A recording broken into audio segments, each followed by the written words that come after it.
There are moments when the world feels quiet, too quiet. The kind of quiet that doesn't come from peace, but from something waiting to be said. That's how that afternoon felt. The sun was soft over the garden, the wind just enough to make the curtains breathe in and out. I'd made myself a cup of chamomile tea, the kind I always drank after morning chores, and I was sitting by the window, watching the light move across the old oak tree. That's when I saw him standing by the gate, hesitant, one hand gripping the strap of his bag. Took me a second to recognize him. Michael, my best friend's son. I hadn't seen him in years. The last time was at his mother's funeral. He'd stood by the casket, eyes red, trying so hard not to cry. He'd been just a boy then, barely 20. Now he was a man, tall, broad-shouldered, but something in his eyes still carried that lost softness. When I opened the door, he smiled. A little awkward, a little shy. "Hi, Miss Evelyn," he said, his voice lower now, steadier. "I was passing through the neighborhood. Thought I might stop by, if that's all right." "Of course," I said, my voice gentler than I meant it to be. "You're always welcome here, Michael." He stepped inside, and for a moment it felt like time folded. Like the boy he'd been and the man he'd become were standing in the same room. The smell of the house, old wood, lavender polish, and a faint trace of yesterday's bread, seemed to wrap around us. I motioned toward the kitchen. "Tea? Or coffee?" "Tea's perfect," he said, and his eyes softened with that familiar gratitude I remembered from all those years ago. If you've ever had someone from your past suddenly appear at your door, someone who made your heart remember what time tried to make you forget, stay with me till the end of this story. And if you love stories that feel like real life, quiet, complicated, and human, please subscribe and tell me where you're listening from. Because stories like this one, they don't just belong to one of us, they live in all of us. Love letter. When I placed the tea in front of him, his fingers brushed mine, barely, but enough for me to feel the warmth of his skin. It startled me, not because it was wrong, but because it felt so strangely familiar. He looked at me, then really looked. "I've been thinking about Mom a lot," he said quietly. "She always said you were the one person who understood her." I smiled faintly, but something in my chest tightened. She and I went through everything together. There are parts of her I still talk to, in my head when the house gets too quiet. He nodded, his eyes glistening. "I guess that's why I came. There are things I've been trying to figure out. About her. About myself." He hesitated, glancing down at the table. I didn't know who else to talk to. And that's how it began. Not with something grand or dramatic, but with tea cooling between us, and a silence that hummed softly with something unnamed. I didn't know it yet, but that quiet conversation would lead me to question everything I thought I knew. About love, loyalty, and the lines we promised never to cross. Outside, the wind shifted. The curtains moved like breath. And inside, something else began to move too. Something small, invisible. That would change everything before the week was done. The tea had gone lukewarm by the time we spoke again. Michael sat across from me, elbows on his knees, his hands clasped together the way men do when they're trying to keep their emotions from spilling. For a while we just sat there, listening to the sound of the clock ticking above the mantel. He glanced around the room at the photos that still hung there. His mother and I smiling on the pier. My late husband holding up a freshly caught fish. Those pictures had been there for decades, untouched. But suddenly I felt exposed under his gaze. "You kept all of these," he said softly. "She would have liked that." I nodded, my throat tight. "She's still here in a way. Some people never really leave, Michael. They just change rooms." He smiled faintly. "That sounds like something she would have said." He leaned back, letting out a slow breath. "I've been struggling lately," he confessed. "Everything feels work, relationships, even sleep. I keep thinking about what she used to tell me. When you're lost, go to someone who remembers who you are." His voice cracked slightly on the last word. He didn't have to say it, but I knew. That's why he was here. Not just for advice, but for a kind of remembering the world no longer gave him. I reached across the table, placing my hand gently over his. "Your mother loved you more than anything," I said. "She'd be proud of the man you've become." He looked down at our hands, mine lined with years, his young and strong. He didn't move away. His thumb brushed lightly against my knuckles, and something quiet but electric passed between us. Neither of us spoke for a long moment. The air changed. The house felt smaller. Finally, I pulled my hand back, pretending to reach for the teapot. "It's getting late," I said softly. "You should stay for dinner. I made soup this morning. It's nothing fancy, but it'll warm you." He smiled, grateful, relieved. "I'd like that. It's been a while since I've had a real meal." I busied myself in the kitchen, the motions grounding me. Ladle, bowl, bread on a plate. But every sound, the scrape of the chair, the soft creak of the floor when he moved, echoed through me more than it should have. When I brought out the food, he was standing by the window, looking out toward the garden. "I used to help you pull weeds out there," he said with a small laugh. "I hated it then, but now I think I miss it." I smiled. "You were terrible at it," I teased. And he laughed, a sound so deep and unguarded. It filled the room in a way I hadn't heard in years. We ate quietly after that. He complimented the soup twice, and I could tell it wasn't just politeness. Something in the rhythm of that dinner felt too easy, too natural, like we'd done it 100 times before. When he finished, he helped me carry the dishes to the sink.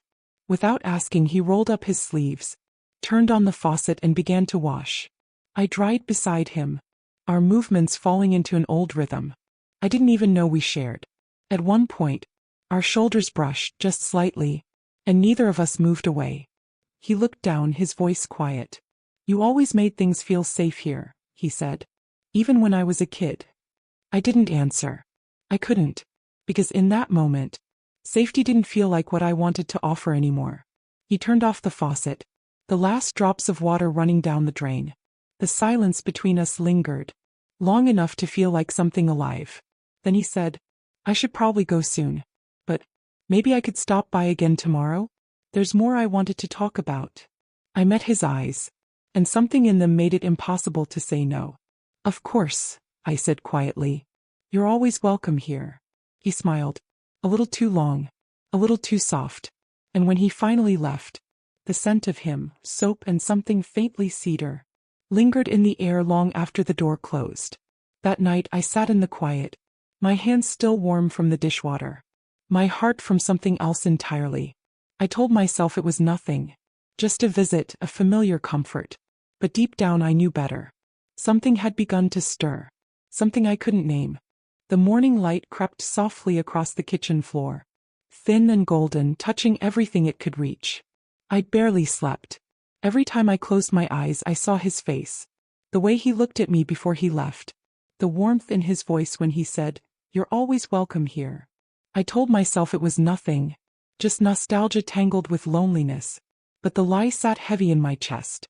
I was kneading dough when I heard it, a soft knock on the door. 3 taps. Not hurried, not uncertain, just familiar. When I opened it, there he was again. Michael. Same dark jacket, same slightly nervous smile. But this time he was holding a paper bag.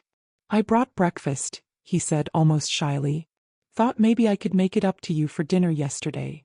I laughed despite myself. "You're spoiling me now." He followed me inside, and the morning air seemed to shift with him, warmer somehow. I set the table while he unpacked the bag. Fresh croissants, jam, and 2 small paper cups of coffee. "Nothing fancy," he said, "but I remember you always liked apricot jam." The fact that he remembered that small detail did something to me I couldn't quite explain. We ate together quietly, the kind of silence that didn't feel awkward, just full. He asked about my garden, about the old lilac bush his mother had planted with me years ago. We talked about everything and nothing. The weather, the news, the smell of rain. Then out of nowhere he said softly, "I dreamed about her last night." I looked up. His eyes had that same distant softness that used to live in his mother's. "She was sitting right here," he said, "in this kitchen, talking to you, and I was just standing there watching." He paused, swallowing hard. "She looked at me and said, 'Don't forget her.'" Then I woke up. The words hit me in a way I didn't expect. Something inside me trembled, the way a curtain stirs when the wind shifts. I reached for his hand without thinking. For a moment neither of us moved. My fingers rested on his, light, careful. But the connection was unmistakable. He didn't pull away. Instead he turned his hand palm up and let mine settle there. The world outside the window went still. Even the birds seemed to quiet. We stayed like that. Not speaking. Not daring to breathe too deeply. As if the moment might shatter if we moved too soon. Finally, I drew my hand back, forcing a small smile. Your mother always believed dreams carried messages, I said softly. Maybe she just wanted you to know she's proud. He nodded, eyes searching mine. Or maybe she wanted me to come here. The way he said it, so gentle, so certain, made the air in the room feel heavier. I busied myself clearing the plates, pretending not to feel the tremor in my hands. But when I turned back, he was still watching me. Not like a boy looking for guidance, but like a man seeing something he hadn't noticed before. He rose from his chair, slow, deliberate, and came to stand beside me at the sink. I can help, he said quietly, his voice closer than I expected. He reached for the towel just as I turned, and our arms brushed. That tiny contact was enough to stop everything. I could hear the hum of the refrigerator, the tick of the clock, the soft rhythm of his breath. I wanted to step back. I should have, but I didn't. Instead, I found myself standing still, my heart beat loud in my ears, his nearness filling every inch of space between us. Finally, he stepped away first, the spell breaking like glass underfoot. I'll stop by again tomorrow, he said softly. If that's okay. I nodded, though my throat felt tight. Of course, I whispered. You know where to find me. He smiled, and when he left, the house seemed to sigh with him, as if it too wasn't sure what had just happened. I stood by the window long after he was gone, watching the empty path where he'd walked, feeling something inside me stir that hadn't stirred in years. I didn't know what name to give it. All I knew was that I couldn't stop waiting for the sound of his footsteps again. The next afternoon arrived gray and slow. A thin drizzle tapped against the kitchen window, the kind of rain that makes time feel slower, as if the world itself is holding its breath. I was knitting in the living room, half listening to the soft murmur of the radio, when I heard it again. 3 gentle knocks on the door. Even before I opened it, my heart knew. Michael stood there, raindrops clinging to his hair, a faint smile on his lips. He held a small brown paper bag, its top folded neatly. Hi, he said softly, his voice almost drowned by the sound of rain. I brought something for you. I stepped aside, and he entered with the same quiet familiarity, as if the house had been waiting for him too. He handed me the bag. Inside was a single loaf of bread, still warm, and a jar of homemade honey. I stopped by a farmer's market on my way here, he explained, rubbing the back of his neck.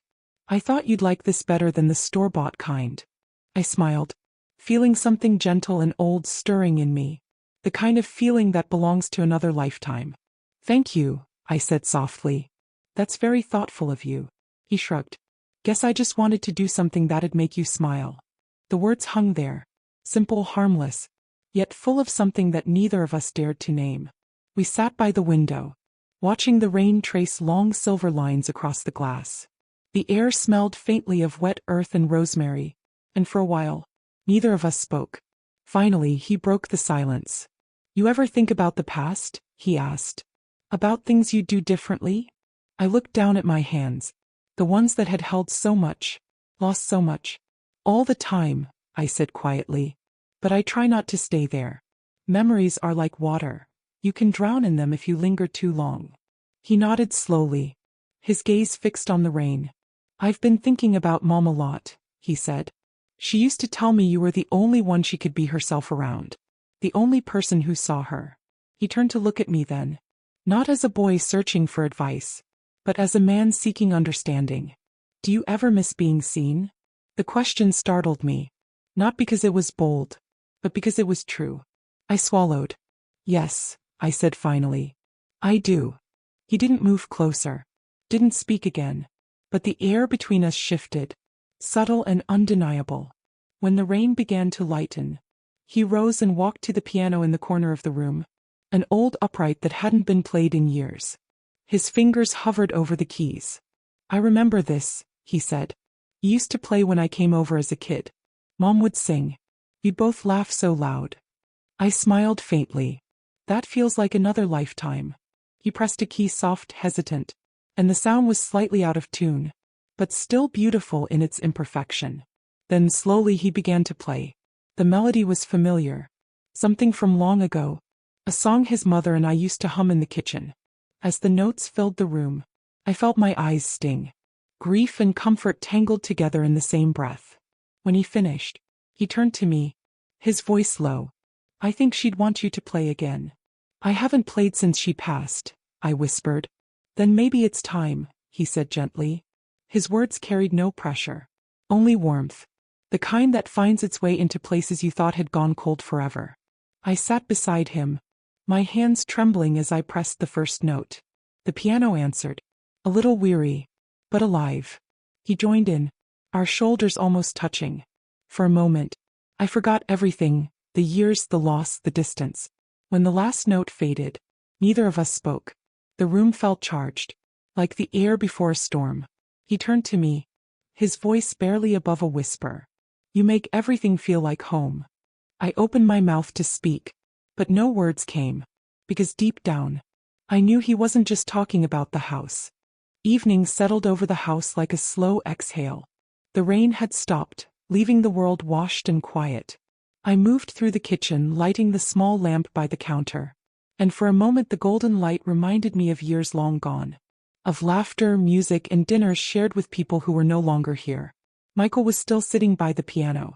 His fingers rested on the keys, not playing, just tracing them lightly as though he could feel his mother's voice still echoing there.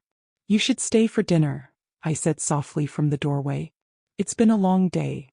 He looked up, his expression unreadable at first. Then he smiled, gentle, grateful.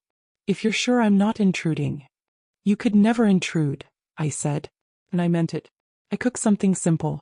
Potatoes, roast chicken, and green beans from the garden. The air filled with warmth, the scent of rosemary and garlic. Michael set the table without asking, moving with an ease that made it feel like this had always been his place. When we sat down, the lamplight flickered between us, and for a moment I forgot about time. Forgot about years, titles, expectations. It was just two people sharing a quiet evening in a house that suddenly felt alive again. He told me about his work, his apartment, how the city felt too loud and too lonely at the same time. "I walk home some nights," he said, "and see lights in other people's windows. Families, dinners, music playing, and I just think maybe I missed something." I nodded slowly. "I think we all feel that way sometimes, even when we have what we thought we wanted." He looked at me for a long moment then, and there was something in his gaze. A searching, a question he didn't yet know how to ask. After dinner he insisted on washing the dishes again. I let him. I stood beside him drying each plate. The simple rhythm between us quiet but strangely intimate. At one point our hands touched over a dish. Just a small thing. But I felt it like a current running through me. Unexpected and warm. He looked at me, eyes steady. "I've missed this," he said softly. "Not the dishes but being here. With you." I froze, unsure of how to respond. So I laughed lightly, trying to brush it off. "Well, I'm sure it's not the company that keeps you away. It's just life." He shook his head. "No, it's not life. It's distance. And sometimes we let it grow until it's too wide to cross." His words were soft, but they hit something deep. I turned to place the last dish on the rack, but his voice stopped me again. "Evelyn," he said quietly, and there was something in the way he said my name. A warmth, a weight that hadn't been there before. I looked at him then. For a moment everything else disappeared. The years between us, the quiet ache of what was and what could never be. There was only his face, the faint reflection of lamplight in his eyes, and the way the air seemed to pulse with everything unspoken. He stepped back first, as if realizing the edge we were standing on. "I should probably go," he murmured. His voice was calm, but I saw the tremor in his hands. "Yes," I said quietly. "It's getting late." He nodded once, then hesitated at the doorway. "I'll see you tomorrow?" I wanted to say no. I should have said no. But the word wouldn't come. Instead I said, "You know where to find me." When the door closed behind him, I stood there in the quiet, listening to the sound of rain returning in the distance. The house felt too still, too awake. And in that silence I realized something had shifted again. Something that couldn't easily be undone. I went to the piano, resting my fingers where his had been. The keys were still warm. and when I pressed one softly, the note lingered longer than it should have. Fragile, trembling, like the start of something I wasn't sure I was ready to name. The next morning came softly. Gray sky, light drizzle, the smell of wet grass rising through the air. I'd been up since dawn, unable to sleep. The memory of last night had replayed again and again in my mind. His voice, the warmth in his eyes. The way he'd said my name like it meant something. I told myself it was just emotion. Grief mixing with nostalgia. But when I heard the sound of footsteps on the porch, my heart betrayed me, it quickened. I opened the door before he could knock. "Michael," I said, my voice softer than I intended. He smiled, a little breathless, holding a small bundle wrapped in cloth. "Good morning," he said. "I brought something for you." He stepped inside, shaking off the light rain. Under the bundle was a small bunch of lilacs. The same kind his mother used to love. The kind we'd planted together years ago in the garden. "They started blooming again," he said. "I thought maybe you'd want a few in here." The scent hit me instantly, sweet, sharp, alive with memory. I felt something tighten in my chest. "Thank you," I whispered. "You always remember the things that matter." He smiled faintly. "Maybe because they matter to me too." We arranged the flowers in a vase. And for a while we just stood there, listening to the soft ticking of the kitchen clock. "I was driving past the lake earlier," he said suddenly. "The same one you and Mom used to take me to. I thought maybe we could go there again if you'd like." The idea caught me off guard. That lake had been our secret place once. Hers and mine. A quiet world away from everything else. Part of me wanted to say no. But another part, the one that had been quietly waking, wanted to go. So I nodded. "Let me get my sweater." The road to the lake was lined with tall pines, their wet needles glistening in the morning light. Michael drove with one hand on the wheel, the other resting casually on his knee. I watched the reflection of the trees slide across the window, and for a moment it felt like we were moving backward through time. He parked near the old dock. The water was still, silver like glass. A thin mist drifted along the surface. He spread a blanket on the grass and motioned for me to sit. "I packed some sandwiches," he said, pulling them from a paper bag. "They're terrible, I'm sure, but it felt wrong to show up empty-handed." I laughed, shaking my head. "You always were too polite for your own good." We ate slowly, the kind of quiet meal that said more than words could.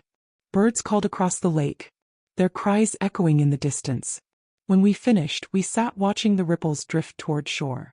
"Do you ever feel," he said after a while, "like time stops when you're with someone?" The question landed softly, but it stirred something deep. "I suppose," I said. "Sometimes with the right person it does." He looked at me then. A long, steady look that reached places inside me. I hadn't let anyone touch in years. "I feel that here," he said quietly. "With you." The air thickened around us. The sound of the lake, the wind through the trees, all of it faded into something slower, closer. "Michael," I began, but the rest of the words never came. He reached over, brushing a loose strand of hair from my cheek. A gesture so small, so careful, yet it made the world tilt. For a heartbeat, neither of us moved. His fingers lingered near my face, and I could feel the warmth of his breath, the question hanging there between us. Then he pulled back, his eyes flickering with something like guilt. "I'm sorry," he murmured. "I didn't mean to." "It's all right," I interrupted softly. My voice trembled, but not from fear. "I know." We sat in silence after that, watching the ripples fade across the water. But something between us had already changed. Quietly, completely. When he drove me home, neither of us spoke. But as he stopped the car in the driveway, he said almost under his breath, "I don't want to lose this, whatever this is." I looked at him, my heart heavy with things I couldn't name. And though I didn't answer, my silence said enough. Night came slow, as if the world itself was hesitant to let the day end. The house was quiet except for the rhythmic hum of the refrigerator and the soft tick of the mantel clock. I had changed into my robe, brushed my hair, and sat by the window with a cup of tea gone cold. The lake visit had left something stirring inside me, gentle, heavy, and impossible to name. Every time I closed my eyes, I saw his hand lifting that strand of hair, felt the faint warmth of his breath, heard the softness in his voice when he said, "I don't want to lose this." The words replayed like a melody I couldn't turn off. I told myself I was foolish, an old woman letting imagination tangle with memory. But the truth was quieter than shame and louder than denial. Something between us had shifted, and pretending otherwise felt dishonest. It was nearly midnight when I heard it. The sound of tires on gravel, then footsteps on the porch. My heart stumbled. Before I could even rise, the knock came. 3 soft raps like before. I opened the door and there he was. Michael. His hair was damp again, his jacket unbuttoned, his expression somewhere between apology and need. "I'm sorry," he said quickly. "I forgot my phone. I think I left it on the piano." I nodded, trying to steady my voice. "Come in. It's dark out." He stepped inside, the faint scent of rain clinging to him. He crossed the room, found his phone on the piano and turned to leave. But then he stopped. "You were awake," he said softly. I nodded. I couldn't sleep. Neither of us moved for a moment. The clock ticked louder. The air grew heavier. "I didn't mean to disturb you," he said, his voice low, almost hesitant. "You didn't," I replied, and it was true. He looked at me then, and for a moment the years between us dissolved. Like time itself had stepped aside to let something else take its place. "You know," he said quietly, "I used to come here as a boy when I couldn't sleep. You'd always leave the porch light on. Mom said it meant you were thinking of her." "I suppose I still do," I whispered. "Some habits never fade." He smiled, but it was faint, wistful. "She'd want me to take care of you, you know." I looked up sharply. The way he said it, not as duty but as promise, made my chest tighten. "You already do," I said, and the words escaped before I could stop them. He stepped closer then, slowly, as if every inch between us needed permission. "You shouldn't be alone like this," he murmured. "You deserve someone to talk to, someone who sees you." The last words lingered in the air like a tremor. "Michael," I began, but he was already close enough that I could see the reflection of the lamp in his eyes. Close enough to feel the warmth radiating from him. His voice dropped even lower. "I don't want to say something wrong," he said, "but every time I'm here I feel peace. Like I've finally found somewhere I belong." My breath caught. I wanted to step back. I wanted to tell him it was too late, too complicated, too dangerous. But my body betrayed me. I didn't move. For a moment neither of us spoke.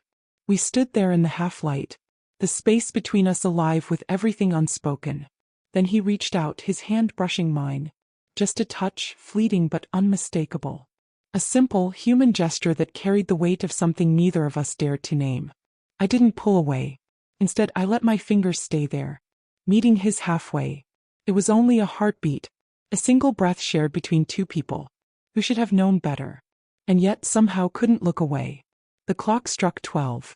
The sound echoed through the room, breaking whatever spell had settled around us. He stepped back first, his voice rough. "I should go." I nodded, but my throat refused to form words. At the door he paused. "I'm sorry," he whispered, but I could hear it, that he wasn't sorry for coming back. Only sorry that he didn't know how to stop. When the door closed, I stood there alone, the house trembling with silence. And for the first time in years, I realized how thin the line was between loneliness and longing, and how easy it was to step across it without even meaning to. Morning came gray and cool. The house still smelled faintly of rain, and the quiet felt heavier than usual. The kind of quiet that remembers. I stood at the kitchen sink, hands wrapped around a warm cup of coffee, watching the light crawl slowly across the yard.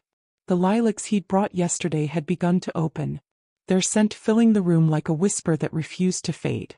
All night I had replayed the same moment, his hand brushing mine, the sound of his breath just before the clock struck 12. I told myself it was nothing, a slip, a moment carried away by loneliness and memory. But even lies lose their shape when spoken too often. A car pulled into the driveway. My chest tightened before my mind even caught up. He was back. Michael stepped out, holding a box of pastries and 2 cups of coffee.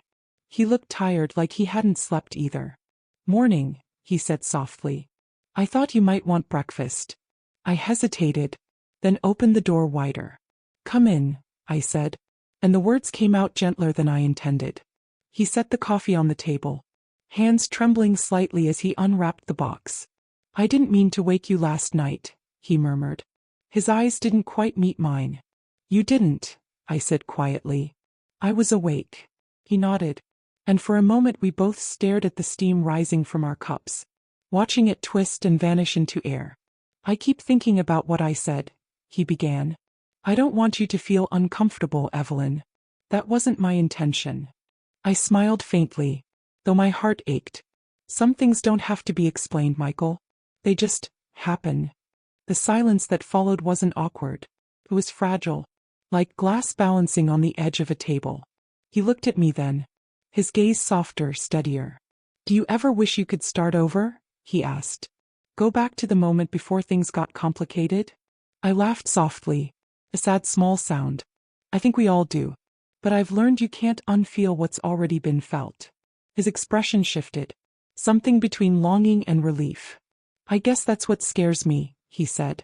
That I've already crossed a line I can't come back from. The words hung there, suspended between us, neither of us willing to catch them. I turned toward the window, watching the garden sway in the light breeze. You haven't done anything wrong, I said finally. But maybe we both forgot how close comfort and danger can look. He stood then, walking slowly toward the counter, close enough that I could feel the warmth of him behind me. I don't want to make this harder for you, he whispered. But every time I walk away it feels like I'm leaving something behind. I turned around. He was closer than I expected. Close enough for me to see the flecks of green in his brown eyes. We both froze, the distance between us so thin it barely existed. Michael, I said softly, but my voice trembled on his name. He reached up, not to touch, just to rest his hand against the back of the chair beside me, as if even that closeness needed permission. I'll stay away if that's what you want, he said. But I need you to tell me. I opened my mouth, but the truth tangled somewhere between my heart and my throat. I didn't want him to go, and yet I knew I couldn't tell him that either. Finally I said, let's not decide anything today. He exhaled, and the tension in the room shifted, softened. He nodded slowly. All right, he said. Not today. We sat down again, each with a cup of coffee, pretending the morning was ordinary. But every glance, every pause, carried the memory of last night between us. When he left later, he didn't hug me, didn't reach for my hand. He just said, I'll see you soon. And there was a softness in his tone that felt like a promise, one neither of us knew how to keep or break. After he drove away, I stood on the porch, the lilac scent still thick in the air, and whispered to no one. I wish I didn't understand. But I did. Too well. The next few days passed like slow rain. Not heavy, not rushing. Just steady, soft, and unending. Michael didn't come by for 2 mornings, and though I told myself I was relieved, each sound outside made me look toward the window, expecting his footsteps. The house had gone quiet again. Too quiet. As if it too was waiting. On the 3rd afternoon, he returned. The light was gold and low. That hour when everything glows for a moment before fading into dusk. I was in the garden trimming dead leaves from the lilacs. When I looked up he was standing by the gate, hands in his pockets watching me quietly. I didn't want to stay away too long, he said finally. I wasn't sure if you wanted me to. I wiped my hands on my apron, feeling my heart do that quiet stutter it always did now when he was near. I wasn't sure either, I admitted. He smiled faintly, not the easy grin I remembered, but something slower, more careful. Can I help? He asked. Without answering, I handed him the shears.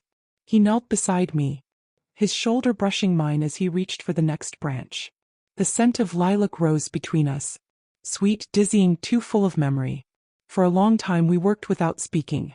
The sun slipped lower, painting the garden in honey and shadow. Finally he said quietly, I've been thinking a lot about what you said. About comfort and danger. I froze for a moment, the shears trembling slightly in my hand. He looked at me, eyes steady, searching. I don't think it's danger, he continued. I think it's just being alive again. The words settled between us. Too honest, too close. I didn't know how to answer, so I didn't. Instead, I reached for another branch, my hand brushing his wrist. He didn't move. Neither did I. The air thickened, soft, electric quiet. When I finally spoke, my voice came out barely above a whisper. Maybe it's both, He looked at me then, really looked. And for a moment, the years, the rules, the right and wrong of it all, they vanished. There was only the warmth of his breath, the fading sun, and the quiet pulse of something we couldn't name anymore.